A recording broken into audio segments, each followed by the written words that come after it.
کوئٹہ میں Balochistan goods tricks owners ایسوسی ایشن کی جانب سے پریس کانفرنس کی گئی۔ پریس کانفرنس میں ان کا کہنا تھا کہ 2 ماہ سے چمن میں پرلت کمیٹی نے احتجاج کیا ہوا ہے، جس کی وجہ سے ہماری افغانستان بارڈر پار تجارتی سامان اور مہاجرین لے جانے والے ہزاروں ٹرک، ٹرالرز، بوزرز، منی مزدہ گاڑیاں کھڑی ہیں۔ ان گاڑیوں کو احتجاجی مظاہرین نے روک کر رکھا ہوا ہے، جس کی وجہ سے ہمارے ٹرانسپورٹ مالکان اپنے ٹرکوں کی قسطوں اور ڈرائیور کی تنخواہ کے لیے مجبور ہو گئے ہیں۔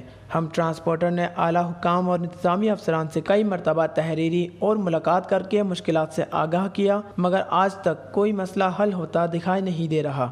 لہٰذا ہمارا مطالبہ ہے کہ چمن میں پرلت کمیٹی سے ہماری گاڑیوں کو آزاد کرایا جائے اور ساتھ مل بیٹھ کر مسئلے کا ایک پائیدار اور مستقل حل نکالا جائے۔ اگر مرکزی اور صوبائی حکومت نے ہماری گاڑیوں کو پرلت کمیٹی سے آزاد نہیں کروایا تو ہم مجبور ہو کر صوبہ بلوچستان میں مکمل شٹ ڈاؤن ہڑتال کریں گے اور بلوچستان کے دیگر مقامات پر شاہراہ کو بلاک کر کے دھرنا دیں گے۔